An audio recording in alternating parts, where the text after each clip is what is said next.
Bonsoir à toutes, bonsoir à tous, et bonsoir à vous deux, les franglaises. Bonsoir. C'est bizarre, les franglaises d'ailleurs, parce que c'est plutôt féminin quand même.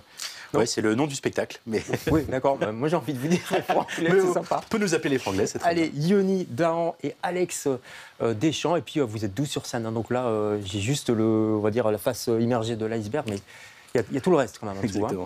Et vous serez sur la scène du Cirque Royal. On va en parler avec ce spectacle Les Franglaises, un spectacle qui fait le tour du monde francophone en tout cas, et qui va venir pas s'échouer, mais qui va venir illuminer le Cirque Royal. Avant ça, 3 petites questions, si vous voulez bien, Yoni. Ne regardez pas comme ça, vous me faites un peu peur. Pardon. Si vous étiez, Yoni, une chanson anglaise, vous seriez laquelle ? C'est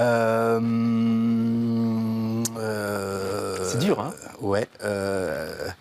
Je serais Let It Be. Ah ouais, carrément, quoi. Donc là, on tape très haut. Autant y aller, quoi. Et vous ? Moi, je serais I Wanna Be Your Lover de ouais. Prince. Ah ouais, bon, là, de l'album, du premier album de Prince. D'accord. Ouais, pas la même ambiance. D'accord. Si vous étiez une chanson française, par contre. Une chanson française, L'Anamour. Gainsbourg, donc. Tout à fait. Pas mal. Je vais être obligé de changer, c'est mon auteur préféré. Fétiche. Mon chant, ouais. Je vais être obligé de trouver autre chose. Vite. Je serais André de Sanseverino. Ah ouais. Ouais, je vois. Pas mal du tout. Et si vous étiez une comédie musicale, Starmania. d'office ? D'office. Ouais. Quand on arrive en ville. Exactement. Et vous ? Les Misérables. Ouais. Les Misérables, bah oui, évidemment. Vous pouvez m'engager peut-être ? Oui, vous avez préféré les Misérables que Starmania. je vais réfléchir pendant l'émission. En tout cas, vous êtes tous les deux les invités de LCR ce soir.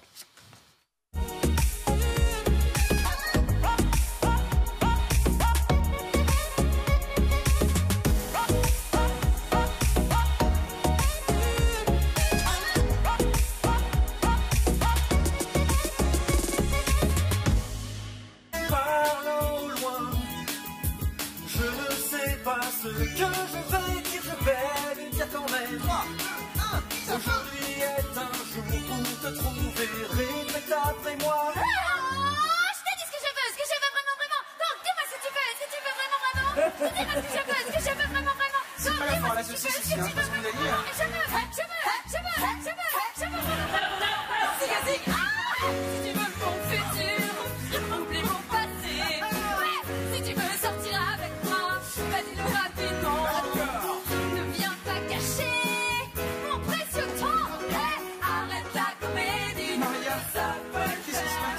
Yo, je te dis ce que je veux vraiment. Donc dis-moi ce que tu veux vraiment. Je veux. Voilà un petit extrait de ce qu'on pourra voir sur la scène du Cirque Royal. Ça des potes, comme on dit. Hein. Vous êtes 12 sur scène, 15 ans quand même. Hein. 15 ans que les Franglaises tournent, 1500 spectacles, c'est ça, 1500 représentations. Vous n'êtes pas fatigué ? C'est pour ça qu'on arrête. Bonsoir, messieurs. Non, on n'est pas fatigué. Non, pas du tout. C'est un spectacle qui évolue en permanence. Ouais. Donc nous, on a pu sur les 15 ans. Ça doit être la 275e version. Oui, ça change tout le temps, quoi. Ça change tout le temps, ouais. C'est jamais 2 fois le même spectacle. C'est jamais les mêmes interprètes aujourd'hui. Les interprètes changent. Ouais. Donc c'est toujours le même plaisir de remonter sur scène. Pour les gens qui n'ont pas bien compris ce qui se passait sur scène, c'est un spectacle musical. Bon, ça je crois qu'ils ont capté un petit peu, mais qui traduit les succès, les grands succès anglo-saxons. En français, c'est ça l'idée ? Exactement. Ouais. Mais vous les traduisez un peu de manière un peu basique, on va dire. Littérale, oui, un peu comme un traducteur Internet. Bon, sauf que quand le spectacle a été créé, le traducteur traduisait pas très bien. Maintenant, avec l'IA, ça commence à être un petit peu stylé. C'est un peu plus difficile de dire ça, mais en tout cas, on essaie d'aller à l'essentiel des mots et de la traduction pour rendre ça le plus, comment on dit ? Comique ? Le plus comique, le plus spontané, naturel. Ouais. Vous parlez de l'IA, je vous prends un mot. Vous travaillez avec l'IA maintenant ou pas pour les traductions ? Non, pas du tout. Non, ça reste des traductions qui sont qu'on fait nous-mêmes. Ça reste des traductions littérales, évidemment, mais aussi forcément influencées par nous, notre sensibilité. Ouais. Forcément, comme toute traduction, elle n'est jamais neutre. Ouais. Vous avez conscience que vous cassez des mythes quand même. Moi, je vous ai entendu chanter Hotel California, par exemple, en français. On se dit, bof, c'est pas terrible les paroles quand même. Non, vous cassez des mythes en fait. Vous cassez nos rêves. Oui, on est désolé, vraiment David, de casser mon rêve. Mais oui, c'est vrai que ça casse le mythe et ça joue aussi avec la langue française qui, de fait, n'a pas les mêmes codes, n'a pas la même répercussion. Donc écrire en anglais ou écrire en français, c'est pas du tout le même exercice. C'est dingue, c'est là qu'on se rend compte, parce que bon, vous êtes acteur-chanteur, hein, mais c'est là qu'on se rend compte qu'on a l'impression que la langue anglaise, elle est faite pour être chantée, justement. Il y a un truc qui colle bien à la musique pop, par exemple. Oui, tout à fait. Après, on a en anglais...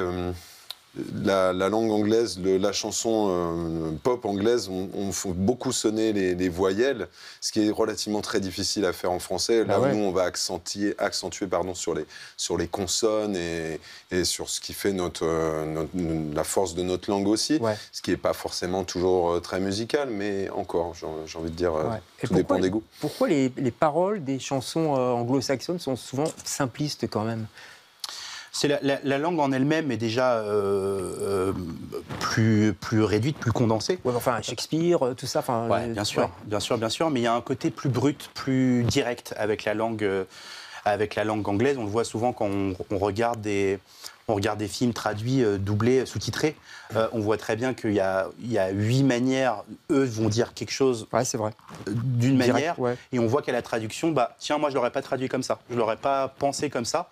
Et donc, la langue française, je trouve qu'elle a quand même plus de nuances, de chemins différents. Vous choisissez quand même des morceaux qui nous permettent de fredonner, nous, qu'on reconnaît tout de suite, je veux dire. Et puis peut-être qu'ils sont écrits. Vous n'allez pas prendre, je sais pas, Bob Dylan, par exemple, je ne sais pas si vous le prenez, ou Patti Smith, des gens qui sont vraiment des poètes et des auteurs. Tout à fait, oui. Complètement. Après, on prend les Beatles, qui sont des poètes extraordinaires. Ouais, c'est vrai. Et quand on traduit Hello Goodbye en français, ça donne bonjour, au revoir.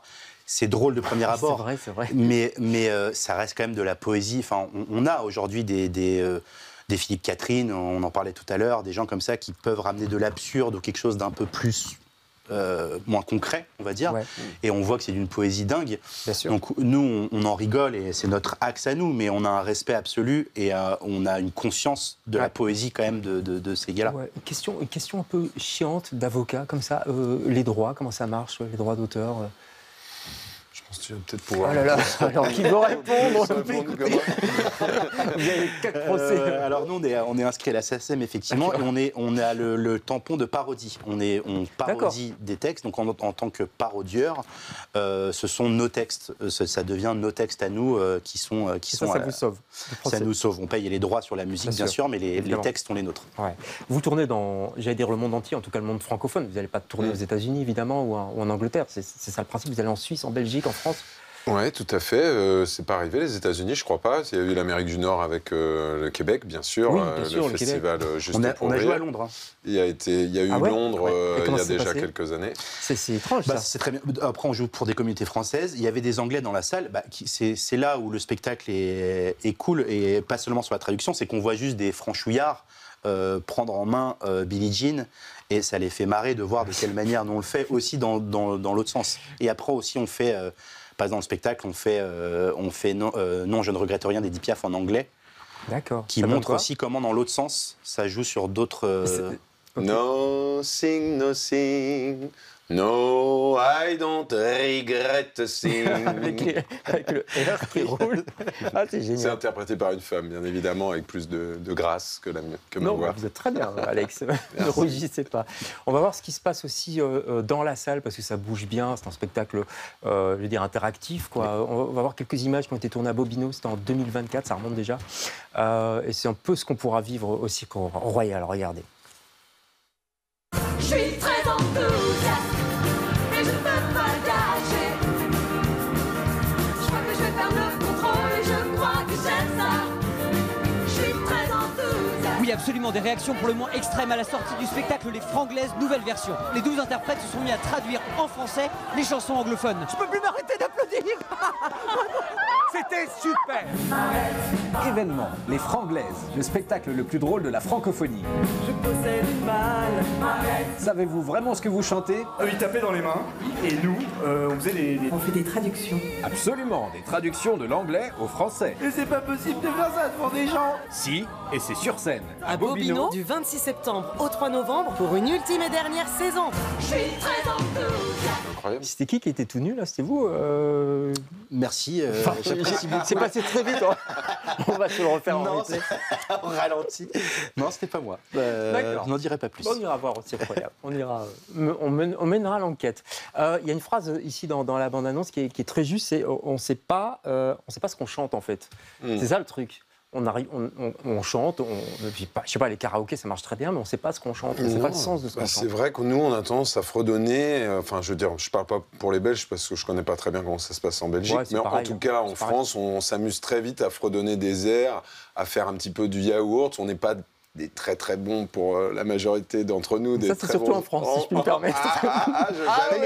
Moi, je suis d'accord. Angliciste et du coup, oui, c'est un moyen de comprendre ce qu'on chante, avec notre vision à nous aussi et notre façon de réinterpréter ces chansons. Mais oui, je pense que personne s'est amusé à traduire un titre comme Take On Me de AA. Take On Me, Prends sur moi. Okay. Mais ça marche aussi avec le français. Hein. Il y a des morceaux qu'on écoute comme ça, sans faire gaffe. C'est vrai. Et on met le focus dessus, on se dit, attends, mais qu'est-ce qu'il raconte? Et ça peut faire le même effet de se dire, j'ai jamais fait gaffe que... Je me souviens, il y avait un chroniqueur qui faisait ça, il épluchait un peu les paroles des chansons françaises. Je ne sais plus quand c'était. Il y a un jeu d'acteurs aussi, on l'a vu sur scène, acteurs, actrices évidemment, puisque vous êtes 12 hommes-femmes. À la base, vous êtes des comédiens aussi. Vous êtes connus au cours de théâtre au lycée, c'est ça? Au collège même. Au collège, on avait 13 ans quand on a commencé. Tout petit alors. Ouais, on a fait 2 spectacles avant entre nous dans notre ville à Saint-Maur-des-Fossés en région parisienne. Ouais. Et oui, à la base, on est comédiens et le chant, la musique, tout ça est arrivé au fur et à mesure du grossissement du spectacle. C'est dingue. Est-ce qu'à cet âge-là, je sais pas, le petit Alex se disait un jour je serai à Bobino, un jour je serai au Cirque Royal à Bruxelles? Un jour, moi je pense qu'à 13 ans, je me suis dit un jour je pourrais tourner dans un spectacle comme Les Franglaises et avoir la chance de rencontrer des gens comme ça, puisque moi j'ai pris le wagon en cours de route. Ouais. J'ai rencontré toute cette bande au milieu des années 2000, au tout début où naissaient les Franglaises, et je travaillais avec des gens des Franglaises mais dans d'autres spectacles. Et oui, à 13 ans, moi j'ai démarré la scène à 10 ans, donc à 13 ans j'avais déjà un rêve de fou. Je vous ai parlé des Misérables, mais j'ai chanté, j'ai joué le rôle de Gavroche dans une adaptation de la comédie musicale des Misérables avec mes parents à l'époque. Voilà, c'était... C'est pas le sujet de l'émission. Vous étiez au courant quand même? Pas du tout, merci. Voilà. Gavroche, c'était lui, en plus petit. Ouais, c'est ça. Merci en tout cas pour la bonne humeur et puis ce spectacle qui est détonnant et qui va nous enthousiasmer. C'est au Cirque Royal. Je rappelle la date, il faut réserver assez vite. Hein, c'est le 25 novembre. Et c'est la dernière fois. Et c'est la dernière, c'est vrai? C'est la tournée d'adieu. C'est une spéciale. Ah, ça va être sinistre ça va alors. Être détonnant. Ah, non. Ça va être un peu triste, oui. Allez, on compte sur vous. Nous, on se retrouve demain avec d'autres invités. Bonsoir. Merci.